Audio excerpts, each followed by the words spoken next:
Ito rin yung minsan na misconception ng karamihan. Para pakita mo na the best ka, marami kang liligawan para at least pag nabasted ka, hindi ganun ka, hindi ganun ka sakit. Well, hindi ganun ka sakit kung hindi ka nag-invest ng emotions. Minsan kahit lima hindi nidiskartehan mo, kung emotionally invested ka sa isang babae, same thing pa rin yung pwedeng maramdaman mo. What's up mga ropa? Ito po ang yung lingkod. Suplado mo to. Okay mga ropa, huwag natin pagtagalin pa. Pakinggan nyo! Kung ang babae pwedeng magpaligaw sa marami, ang lalaki dapat ba pwedeng manligaw sa madami? Sagutin natin yan, men, dahil yun nakikita ko response dun sa video ko nung nakaraan. Unang reaksyon ko dun, kala ko ba rational kayo mag-isip? Alam nyo definition ng ligaw traditionally, you're going to impress the girl, correct? No. So kung ang ibig nyong sabihin ay manligaw ng madami, impress multiple women. No. So for example, ganito yung scenario. Dahil yung nililigawan mo, nalaman mo na nagpapaligaw siya sa marami, ang sagot mo or ang response mo ay manliligaw ka din ng marami. Okay. Sa mga rational mag-isip yung mga kiniklaim nyo na rational kayo mag-isip sinong lugi? Bigyan kita ilang segundo para mag-isip. Sinong lugi? Yung nililigawan ng madami o yung nanliligaw ng madami? Sige, mag-isip ka. Okay, bigyan natin siya ng konting enlightenment mga ropa. I think hindi niya nagigets yung dumidiskarte ka ng marami. I think ang pino-point out niya lang dito is nakakapagod manligaw ng marami. Pero when it comes to outcome of what you're doing, mas beneficial yung mas marami kang dinidiskartehan. Kasi hindi ka nakastick sa isang babae na medyo alanganin or hindi ka sure kung talaga nagugustuhan ka na or magugustuhan ka. Kahit na sabihin mo may game ka, it doesn't mean magugustuhan ka na niya. Parang ganito yan mga ropa.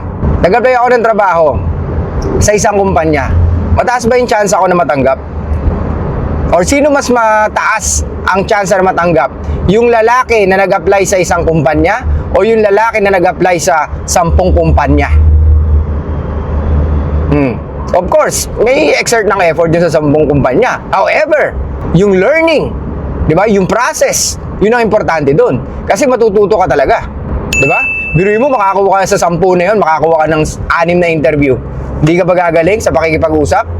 Di ba? Unti-unti mo magigets, ganito pala sila. Ganito pala yung hiring manager kumausap ng mga applicant. Di ba? Ulitin ko, sino mas may tsansa na ma-hire sa isang kumpanya? Yung nag-apply sa isang kumpanya o yung nag-apply sa 10 kumpanya? O, ito pa. Let's talk about pre-selection. Naalala nyo yung sa natin, yung analogy natin sa jeep. May isang babae nasasakay ng jeep. Pumara siya, nakita niya may 5 lalaki. Tapos merong isang humito pa na jeep na merong isang lalaki at 4 na babae. Saan siya sasakay? Pre-selection to. So, kung sinasabi niya ay nakakapagod na mag-diskarte ng babae, then it's your fucking fault. Diba? Expect mo na yun. Yung maging malupit ka, kailangan mong pagbayaran yun. Kailangan mong gumawa ng way para lumupit ka. Okay? There's a price you have to pay if you want to be a fucking attractive. Yes, mga ropa? Hindi pwede na pag-usapan natin dito is yung effort lamang. Gets? Ang tanong, ano yung makukuha mo sa effort na yon? Kasi kung mag-e-effort ka sa isang babae at hihingi ka na exclusivity right away or nakikita mo kaagad siya na maging girlfriend mo, then ikaw ang nanggagaling sa emotions mo. Gets? If we talk about lugi, hindi lugi ang lalaki na dumidiskarte ng 10 babae. Parang ganito yan. May isang babae pumunta sa club, kasama niya 5 lalaki. May isang lalaki pumunta sa club, kasama niya 5 babae. So, sino ang mas attractive? Yung babae na may kasamang 5 lalaki o yung lalaki na may kasamang 5 babae? Gets, mga ropa? If we talk about rational, this is fucking rational. Why? Kasi nga, bakit ka mag-a-apply sa isang kumpanya lamang at mag-e-expect ka na lugi ka pag nag-apply ka pa sa iba? Parang ganun yan di ba? May tsansa ka na matanggap kung ang kumpanyang a-applyan mo ay madami. Gets? Of course, kailangan mong mag-effort. Walang problema doon. Kasama yun, di ba? Pero kung aalisin mo or tatamarin ka at gusto mo maging wise, hindi nagiging wise ang isang tao sa ganito. At hindi rational ito. This is rational. Yung marami kang dinidiskartihan because ang lalaki nang gagaling sa logic niya, hindi sa emotions niya. Kaya maling-mali. Pag dumidiskarte ka ng 10 babae, nagagaling ka sa emotions mo. No, it's not. That's very fucking logic. Di ba? Let's say magbi-business ka. Hindi ka pupunta sa isang supplier lamang, di ba? Hindi ka pupunta. Kumbaga magche-check ka pa na ibang supplier kasi baka mas mura doon. Tsaka baka mas okay sila kausap. So same thing sa babae, mga ropa. Hindi ka pwede mag-stick sa isang babae na hindi ka naman sure kung gusto ka. Kaya nga maling-mali na aamin ka na gusto mo siya or gusto mo kagad na exclusivity sa kanya. Kasi kahit yung babae maguguluhan. Ano sinasabi mo? Ni hindi mo pa nga ako kilala, ni hindi pa nga kita kilala. Bakit ako papayag sa exclusivity sa'yo? Tapos magagalit ka kasi ayaw niya. Di ba? Hindi mo nga alam kung paano i-attract ang babae. Tapos mag-aas ka ng exclusivity. Do you think yung pagiging nice, ibigay sa kanya yung mga bagay na gusto niya, you will attract her? No, it's not. Napakalayo sa katotohanan. Kaya kung ganyan pa rin ang mindset nyo, maling-mali kayo. Okay, napakadaming available na video ngayon sa social media. Kaya pag nagkamali ka pa, kutya, halatang emotions na talaga ang pinaiiral mo, ropa. Again, ulitin ko, rational po ang nag-iisip. Okay? Rational po ang dumiskarte ng iba't ibang babae. Why? Kasi ikaw ang may hawak ng relationship. Hindi mo ibibigay ang relationship agad-agad sa isang babae. Ngayon, babalik rin natin. For example, I'm the fucking hiring manager. May nag-apply sa aking isa. Tatanggapin ko ba kagad? No, it's not. Mag-i-interview ako ng at least up to 10 people. Re-reviewin ko yung kanilang mga experience until makakuha ko ng isang tao na talagang suit dun sa trabaho na hinahanap ko. Gets? Same thing, mga ropa. Pagdating sa babae, uulitin ko na naman. Let's talk about rational. I'm a hiring manager. Okay, para madali sa inyo, para hindi kayo ma-confuse at malito. Ang daming nagkakalituan sa ganito, mga ropa. Exert ng effort, lugi ka? No, it's not. That's part of the game. Paano ka lulupit? Ako, I'm a hiring manager. Paano ako magiging malupit kung isang tao lang i-interviewin ko? Di ba? Ngayon, let's say nag-interview ako. 1, 2, 3, 4, 5, 6, 7, 8, 9, 10. So, masasabi ba natin na may nakuha ako sa 10 na yon? Na kahit papano nakapagbigay ng dunong din sa akin? Na hindi lang ako yung natuto?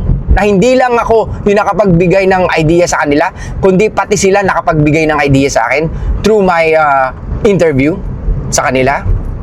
Kesa sa isang tao, ropa. Sa isang tao, puta, sige, hire ka na. Di ba? Hiring manager nga eh. So, ibig sabihin, sasalain mo talaga. So, ganun sa relationship. Pag ikaw ang lalaki, it's normal or it's acceptable na hindi mo agad ibigay yung relationship sa kanya. Kaya nga sinasabi ni Suplado Moto, kilalanin nyo muna. Maliwanag ba, mga ropa? Kasi hindi pwedeng mag-ask ka ng exclusivity agad-agad. Hindi mo pa nga kilala yung babae. At higit sa lahat, hindi mo nga alam kung attracted siya sa'yo. Ikaw ang attracted sa kanya, pero hindi ibig sabihin nakakasigurado ka na papayag siya sa exclusivity gusto mo. Gets? Walang pinagkaiba sa live natin last night. Sinasabi niya na binasted siya, pero gustong-gusto pa rin niya yung babae. Di ba? Binasted na siya, pero parang ayaw niyang pakinggan yung busted sa kanya. Ang gusto niya, ipulso pa rin. Ang gusto niya, bigyan natin siya ng advice na talagang marere-attract niya yung babae. No, it's not. Walang may hawak ng atraksyon. Kasi kusang nararamdaman yun. Kahit yung babae, hindi mo mapipilit, kahit tutukan mo ng baril sa ulo, kahit tutukan mo ng pataling sa leeg, kung hindi siya attracted sa'yo, hindi siya attracted sa'yo. Gets? Ngayon, mga ropa, if we're talking about effort, that's part of the game. Huwag kayong tamad dumiskarte ng iba't ibang klaseng babae. Kasi at the end of the day, it's fucking beneficial for you. Kaya nga may pre-selection.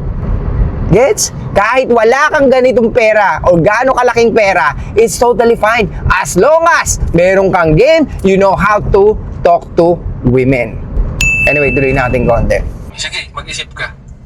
Tingnan natin kung tama yung sagot mo. Sino mas nag-e-exert ng effort? Yung nagpapaligaw o yung nanliligaw? Sino mas nag-uubos ng resources? Sino man nag-uubos ng oras? Yung nanliligaw o yung nililigawan? O sige, sagutin mo ulit. You think y'all slick, bro? Kalma. Yeah, we are slick, bro. Pangit. Okay. Okay, mas lugi yung babae. You know why? Siya mas mapapagod emotionally. Kasi ang dami nanliligaw sa kanya, hindi siya makapili. Gets? Yes, nakukuha yung attention and validation. Walang problema yon. Maraming ganyang babae ngayon. Maraming nakukuha ng attention, validation, madami nag-aaya sa kanya. Binibigyan siya ng flowers, binibigyan ng free gift, free meal, free ride. Lahat binibigay. Pero bakit hindi niya magustuhan ng lalaki? That's the question. Gets? Kaya nga, feeling ng mga babae, wala nang lalaking magagaling ngayon dahil because of the social media, pinadali na ang lahat na hindi na ma-feel ng babae yung attention na dapat ina-earn niya pero binibigay sa kanya agad-agad. Okay? Kaya again, kung tatanungin mo kami, kung sino ang mas lugi yung babae because it's very exhausting for her na i-entertain ng 10 lalaki para lang makahanap ng isang lalaking gusto niya. Why? Kasi ang babae, o yan, tatanungin nyo, bakit exhausting yun? Di ba dapat na-enjoy niya? Yes, na-enjoy niya, but hindi ibig sabihin nun, hindi nakakapagod yun. Mas nakakapagod yung kakausapin niya yung 10 lalaki na wala naman siyang nararamdaman na any fucking attraction. Kasi ang babae, once na nanggaling sa emotions niya, isang lalaki lang ang tanging pipiliin niya. Kaya maling-mali para sa akin yung ganitong diskarte or yung ganitong analyzing. Okay? Maling-mali yung pag-a-analyze na ganito. Pero don't get me wrong, may point naman siya. Kung pag-uusapan natin is yung pagod. Di ba? Nakakapagod talaga. Pagdating sa lalaki na marami kang kausap na babae, nakakapagod.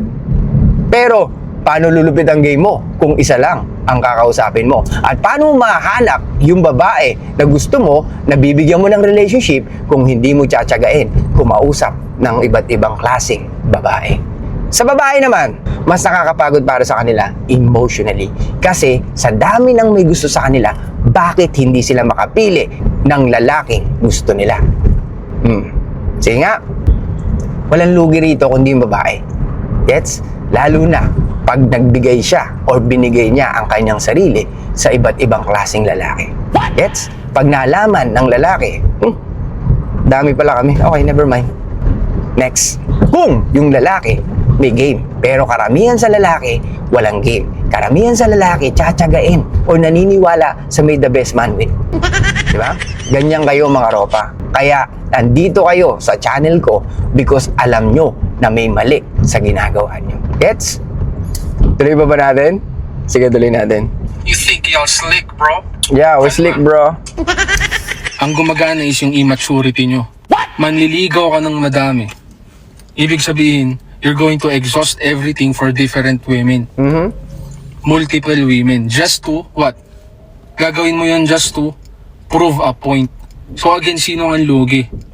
Yung babae o ikaw? Babae. Ikaw. Very good. Ngayon, buti Babae. naisip mo na. So ayoko makakita ng ganyang response sa susunod. Mag-isip kayo ng mabuti. Naku po. The best thing you can do kung ayaw nyo ng kompetensya, sibat. Approve. Approve doon. Approve ako doon. Sibat mga ropa. Kaya nga, don't believe with may the best man win. Yun. Tawag dun self-respect. Hindi ang pinagpipilitan nyo na manligaw kayo ng madami. Which is, kayo, kung gusto nyo gawin. Kung gusto nyo gawin, sige lang. Wala Yeah. naman pumipigil sa inyo. We will do. Try nyo. Tapos balitaan mo ako sino naubusan. It's fine. Part of the game. Nakapagpangiti ka ng 10 babae. Putang ina, ubos yung gas mo. ubos yung pera mo. Okay, yung mga ganito na literal mo na uubusin yung pera mo sa 10 babae, yun ang immature. So, ibig sabihin, hindi ka nag-iisip. Nagagaling ka sa emotions mo talaga. Maraming way how to talk to women. Maraming way how to date a woman. Okay? Tsaka, again, it's part of the game. Di ba?